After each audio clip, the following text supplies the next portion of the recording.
Hello! All right, friends. Here we have another Lego review from Fourth Guy in Line. This one is the new Droid Escape Pod pack. It's number 75136, 197 pieces. I picked this one up at the Lego store for $24.99. It's a small build, but I will say that in retrospect, or actually, just when I purchased it, I thought it was going to be a very quick build and it was going to be pretty simple.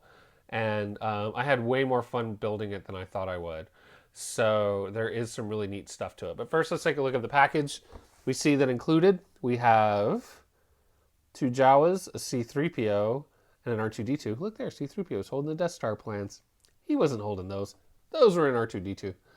And then we see the pod. 197 pieces, but when you think about the fact that the main part is really just four quarter, very large pieces, you get into the intricacies down here. On the back, we see that it folds out. We have a few detail images, thrusters, opening doors, hidden console, and then you've got your two Jawas. So, let's take a look at this. I'm going to tell you, I'm a big fan of this one, and I think you guys will be too.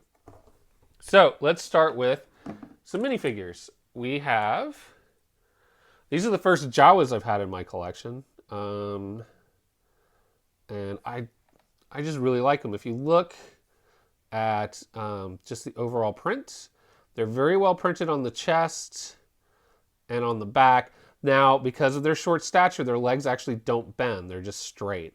And then you have, this one comes with a gray blaster. Take the head off, the hood off, and you just see just two glowing eyes. But you get a better look at the detail on the back and on the front. So, excellent. But again, legs don't bend because they're such little guys. Here's the other Jawa that it comes with. Again, we've got, instead of a gray blaster, we do have the black one. And if we look at them side by side, I believe, if I'm not mistaken, they are the exact same. Let's see. Let me get a little bit of focus.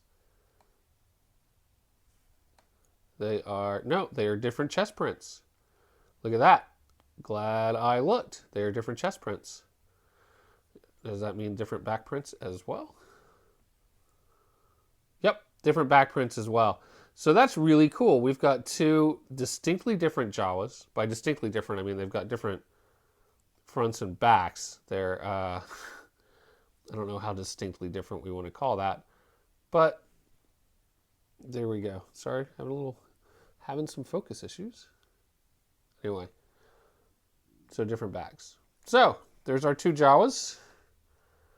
Pretty cute little guys. And again, no articulation at the legs. Oh, hood popped off.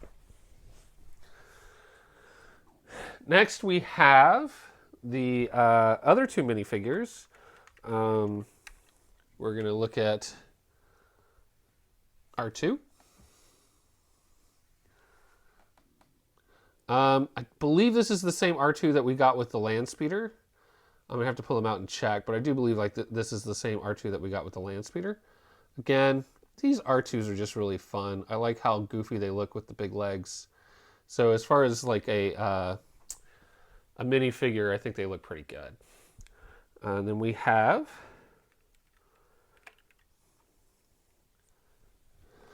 C3PO. Again, I think this is the same C3PO we got with the land speeder. I'd have to look. But he looks great. Great accent, great print on this guy, great head. Just overall, look at how innocent he looks in the eyes. Just really innocent looking eyes. But really great C3PO as well. Detail on the legs, detail on the back. I just really like it. Even the back of the head has his little, I don't know, protocol plug-in socket. So two more excellent minifigs. Now let's take a look at the actual vehicle. This is, of course, the escape pod that they use in the beginning of A New Hope to get down to Tatooine. It's a pivotal moment in the film. It's the very beginning of the film. That's how we kind of get into these characters.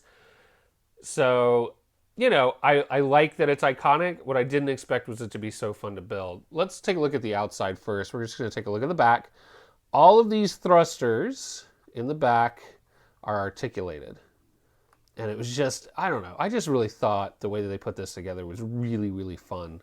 4 thrusters plus these little guidance thrusters.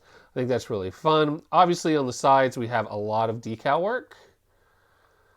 Wasn't too bad. Just take your time. If you're going to purchase this one, use mine as a guide.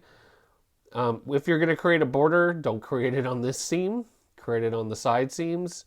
And if you're going to create a border, make sure it's not on this bottom seam. It's just going to look better.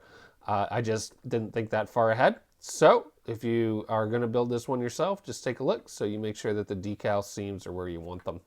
I wish I'd really put these 2 up against the edge instead of, but I did a good job here of figuring out to put those 2 up against the edge. So from the front, we have our viewport. We have some navigational thrusters, I'm guessing. And just, like I said, really simple. It's, I don't know, about the size of a can of soup. And condensed soup, not the deluxe or the chunky. This is the condensed soup. So it's very small. It's very compact. It does have flat tops, flat bottom on it, so it doesn't necessarily roll around, which is nice. Good for display. So let's take a look at the inside. We're going to open one door. Here you have a little navigational computer. We'll open the other door. And on the inside, you have the image through the viewport that we see C-3PO and R2-D2 look through as they're escaping. And the damage doesn't look that bad from out here. So, inside the cockpit, we have specific pegs for R2, a little seating area for C-3PO, and a little lean back area. And then we have a control yoke. So, very, very simple. You just put your little guys in there. And they look pretty good. We'll put R2 in there too, just so we get the fun of it. Again, this cockpit, very minimal, but you've got these little sections you had to build.